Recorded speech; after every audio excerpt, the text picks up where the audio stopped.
Hello everyone, Namaste. You are watching the best preparation, a big platform for learning English language. In this lesson today, we are going to practice some alert words and phrases. Okay? Words and expressions. Alert means to draw your attention, आफ्नो ध्यान केन्द्रित गर्ने खालका शब्दहरू र यिनीहरूको कुन अवस्थामा कुन कन्डिसनमा प्रयोग गरिन्छ भनेर आज हामी हेर्दै छौं। ओके, अब हाम्रो इलेक्सनको दिन 2079 लोकल इलेक्सन पनि छ। भोट दिनु पनि पर्ने छ। फेरि यता एकछिन पढ्नु पनि पर्यो, किनकि ज्ञानको मार्ग त अब सधैँभरि निरन्तर चलिरहनु पर्ने मार्ग हो। ज्ञानको मार्गमा न साथीलाई पर्खिनु पर्छ, न कुनै केहीबाट रोकिनु पर्छ। सिक्ने हो, जान्ने हो, केही कुरा बुझ्ने हो, आफ्नो ज्ञानको मार्गलाई सदैव अगाडि बढाउने हो। अब यहाँनेरि लुक भनेको छ। लुक भन्ने बित्तिकै तपाईको अलर्ट गर्यो नि त, तपाईलाई हेर त भन्यो, अलर्ट गर्यो। लिसन, सुन त भन्यो। हरी अप, छिटो गर, हरी अप। त्यस्तै डोन्ट डिस्टर्ब, डिस्टर्ब नगर, बाधा नगर। कीप क्वाइट, शान्त हो। डोन्ट मेक अ नोइज, हल्ला नगर। यिनीहरूले मान्छेलाई अलर्ट गर्ने काम गर्छन्। र यी अलर्ट गर्ने वर्ड्सहरू जुन छन्, ओके, एक्सप्रेसन्सहरू, यिनीहरूको पछाडि चाहिँ प्रेजेन्ट कन्टिन्युअस टेन्स प्रयोग गरिन्छ। यिनीहरूको पछाडि सब्जेक्ट पछि is, am, are plus before खालको आउँछ। इजेएमआर प्लस बिफोर आउँछ भनेको छ, हो कि होइन एकपल्ट चेक गरौँ है। लिसन, सुन त। समबडी इज क्राइङ, कोही रोइरहेको छ। समबडी इज क्राइङ, कोही रोइरहेको छ। लिसन, लिसन भन्दा अलर्ट गर्यो नि त, तपाईलाई सुन त भन्यो।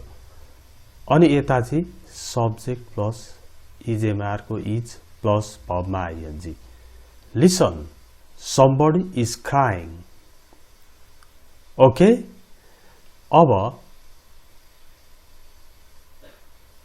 सुन त, तिनीहरू हाम्रो बारेमा कुरा गर्दैछन् भन्नु पर्यो भने listen, they are talking about us. तिनीहरू हाम्रो बारेमा कुरा गर्दैछन्। सुन त, बच्चाले मिठो गीत गाइरहेको छ भन्नु पर्यो भने listen, the baby is singing a sweet song. Okay, listen alert गर्ने वर्ड आयो। यता प्रेजेन्ट कन्टिन्युअस आयो, इजेएमआर प्लस भबमा आइएनजी। इजेएमआर कुन लिने भन्ने त somebody, someone, nobody, no one, everybody, everyone सँग त इज आउँछ। ओके, लुक, हेर त। The baby is smiling, the baby is smiling, smiling. हेर त, बच्चा मुस्कुराइरहेछ। सानो बच्चाहरू मुस्कुरायो भने हामी पनि हेर त कति राम्ररी मुस्कुराएछ भन्छौँ। Look, the baby is smiling, smiling. Okay? त्यस्तै हेर त, दुईटा केटाहरू झगडा गर्दैछन्।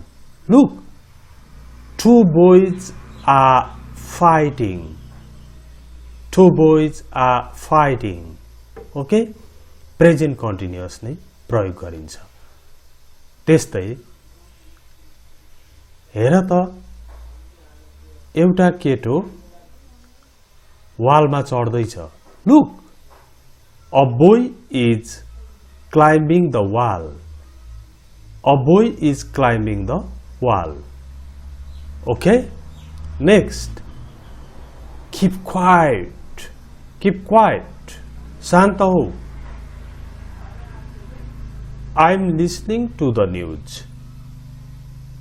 I'm listening to the news. म समाचार सुनिरहेको छु.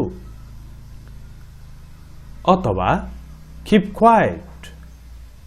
The baby is sleeping. बच्चा सुतिरहेको छ. अथवा keep quiet. We are listening to the news. हामी समाचार सुनिरहेका छौं. Okay, keep quiet भनेको don't make a noise. Don't make a noise. Keep quiet.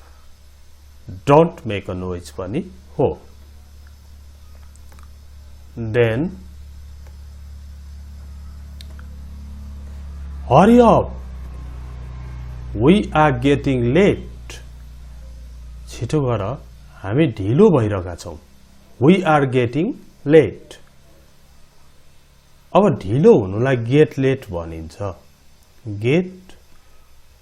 Get late भनेको ढिलो हुनु हो भने we are getting late भनेको हामी ढिलो भइरहेका छौं. ढिलो भयो भन्दा got late बनाइदिने, यसलाई B2 बनाइदिने.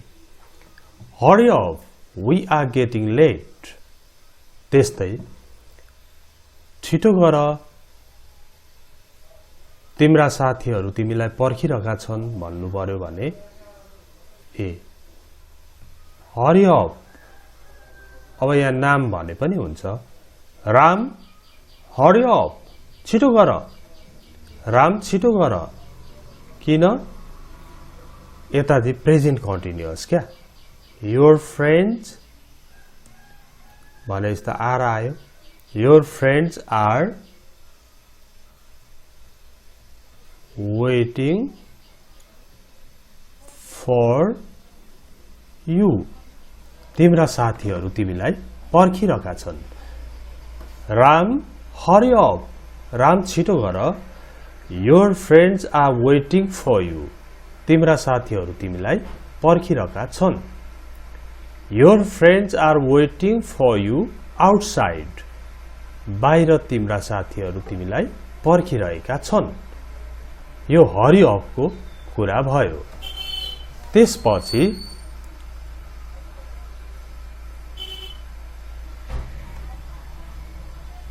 त्यसपछि आयो नम्बर 5 मा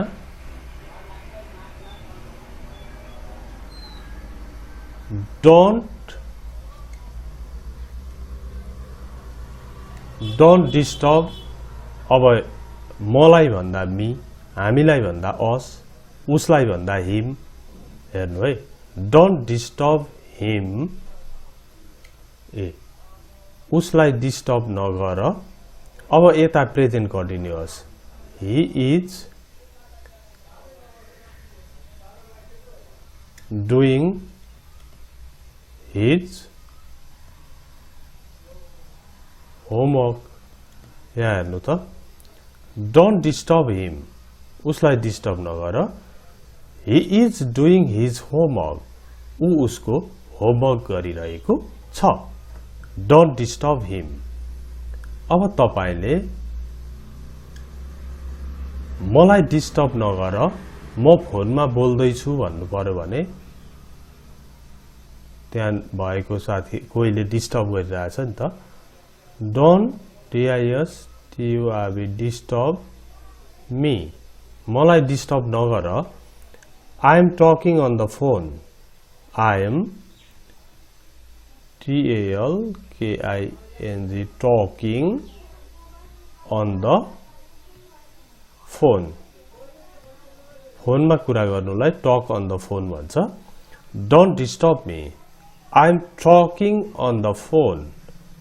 म फोनमा कुरा गर्दै छु. त्यस्तै don't make a noise को पनि कुरा गरौँ हामी. अब don't make a noise भनेको पनि यही नेरी गर्दियौ. Don't make a noise. Don't make a noise. Your father is talking on the phone. तिम्रो बुवा फोनमा कुरा गरिरहनु भएको छ। यसरी अलर्ट गर्ने वर्ड्स एन्ड एक्सप्रेसन्सहरुको पछि प्रेजेन्ट कन्टिन्युअस अथवा subject plus is am are is am or are plus भर्बमा आईएनजी लाग्दो रहेछ हैन त। अब नेगेटिभ एन्ड क्वेशन्स भनेको छ यो प्रेजेन्ट कन्टिन्युअस टेन्सको नेगेटिभ र क्वेशन बनाउने तरिका हो यो चाहिँ। ओके, नेगेटिभ एन्ड क्वेशन बनाउने भन्ने बित्तिकै तपाईले के बुझ्नु पर्छ भन्दा ऑक्सिलरी भर्बको मेन रोल हुन्छ भन्ने बुझ्नु पर्छ। यो ही इज प्लेइङ क्रिकेटमा इज को मुख्य रोल हुन्छ। ही इज प्लेइङ क्रिकेट। अब ऊ क्रिकेट खेलिरहेको छलाई खेलिरहेको छैन बनाउँदा इजन्ट हुन्छ, अरु चलाइदैन। ही इजन्ट प्लेइङ क्रिकेट।